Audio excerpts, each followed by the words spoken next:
En esta oportunidad vamos a determinar el campo eléctrico de una barra uniformemente cargada, lo que corresponde a una distribución continua de carga. Este es un ejercicio del libro de física de Szymanski del volumen 2 de la 12 edición. El enunciado dice lo siguiente: una carga Q positiva está distribuida de manera uniforme a lo largo del eje Y positivo sobre una barra delgada homogénea de longitud A. Esta es la longitud, entre Y igual 0 y Y igual A, como se ve en el dibujo. La pregunta A nos dice: determine las componentes horizontal y vertical del campo eléctrico debido a la barra en el punto P, ubicado sobre el eje horizontal a una distancia X de la barra.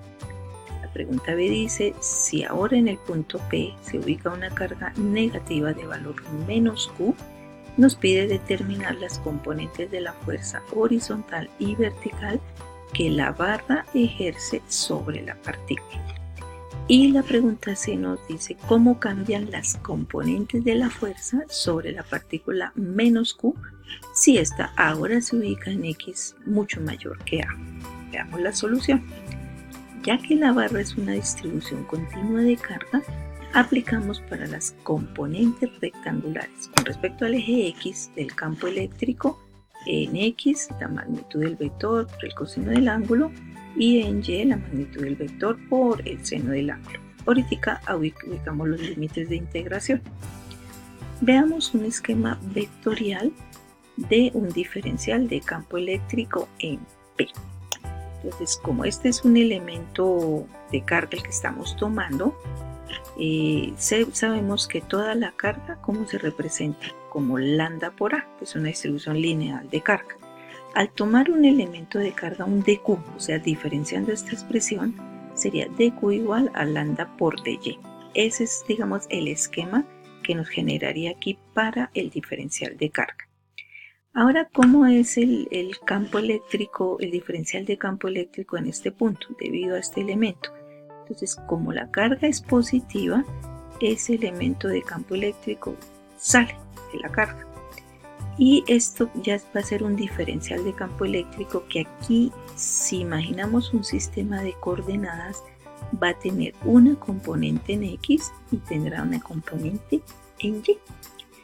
Entonces, ya cuando hacemos la integral, ¿cómo nos va a quedar? En X va a ser igual a ¿qué? Quito el valor absoluto, saco la constante K y quedará la integral en lugar de dq lambda por dy sobre la distancia al cuadrado. ¿Cuál es la distancia? Esta.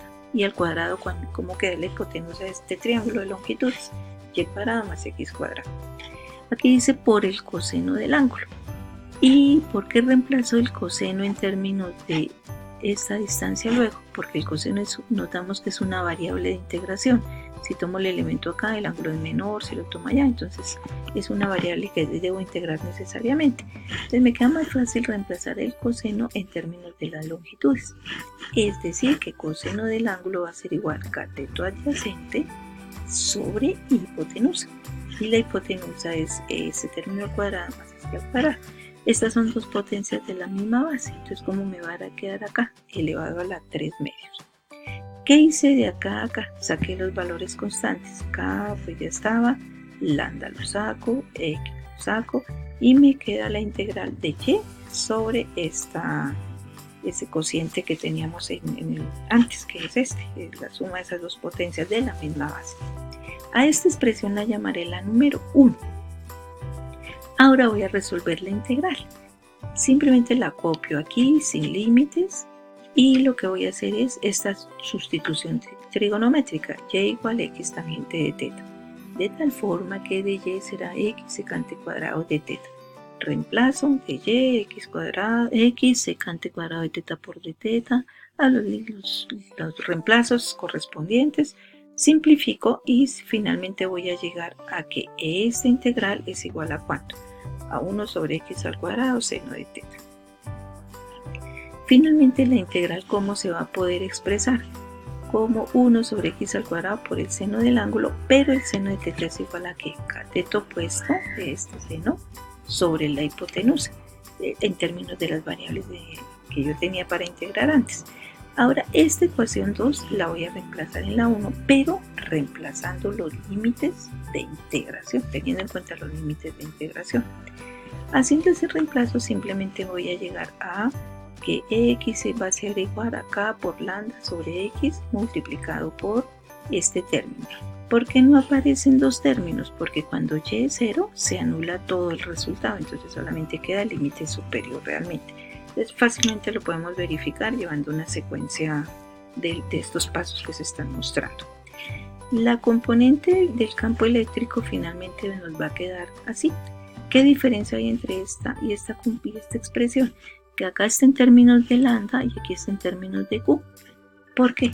Porque acá en el enunciado nos damos cuenta que nos hablan de la carga Q, no hablan de lambda. Entonces lo que hacemos es reemplazar en lugar de lambda Q sobre A, hacemos ese reemplazo y llegamos a este resultado para la componente en X del campo eléctrico. Ahora con un proceso muy similar voy a determinar la componente vertical del campo eléctrico. De acuerdo a la ilustración que comentábamos hace rato, esa componente es negativa y trabajaremos con esta expresión en lugar de coseno seno. Y el seno ya sabemos es y cuadrado más x al cuadrado raíz cuadrada, todo lo que habíamos comentado antes. Entonces finalmente acá copié todo, aquí ya coloco los límites de integración y saco las constantes que es k y lambda. Y no, y está variando. Entonces me queda esta integral, pero ya coloco los límites porque y varía entre 0 y a, como habíamos comentado antes. Esta integral es más sencilla que la anterior, vuelvo y la resuelvo sin límites. Es una sustitución muy sencilla, u igual y cuadrado más x cuadrado, de u, 2y de y, reemplazo y finalmente voy a llegar a este resultado. Reemplazo el valor de u, que fue lo que hice de acá a acá, entonces u de y cuadrado más x cuadrado, y me queda la integral ya que aparece en lugar de y, reemplacé a. Pero cuando y vale 0 no se anula, entonces por eso aquí aparecen dos términos y este menos que aparece acá es el de la integral. De aquí a acá, ¿qué se hizo? Este menos por menos da más, por eso este término aparece primero y este menos está acá. Pero el menos de la dirección del campo pues prevalece para que no se pierda como esa seña que la componente en y es negativa. Entonces finalmente llegamos a este resultado teniendo en cuenta que la carga es lambda por A, quitando lambda, así como se hizo con la componente horizontal. Ya teniendo las dos componentes del campo eléctrico, vamos a determinar la fuerza en X y la fuerza en Y debido a la barra sobre la partícula menos Q, que ahora la ubica en el punto P. En cada caso es la carga por el campo, pero ¿cuál? El campo en X y el campo en Y. Entonces simplemente hago estos dos productos, menos la carga por el campo en X, menos la carga por el campo en Y. Esas son las componentes de la fuerza. Y finalmente, si C en el punto C para valores de X mayores de A, es decir, que estemos lejos de la barra, pues por ejemplo en de aquí puedo factorizar X. Entonces me quedaría X al cuadrado, porque X al cuadrado y está raíz, entonces sale un X, K por carga sobre X al cuadrado, y factorizando que queda aquí en este paréntesis. A cuadrado sobre X cuadrado más 1, porque factoriza X. Cuando X es grande, A cuadrado sobre X cuadrado tiende a 0 y como este es 1 me queda raíz de 1, queda 1. Entonces realmente la fuerza en X va a ser de manera aproximada menos K por carga por la otra carga sobre ¿cuánto? Sobre X al cuadrado. ¿Qué quiere decir esto? Que si estamos lejos de la barra porque X es mayor de A, se ve como si fuera una carga puntual.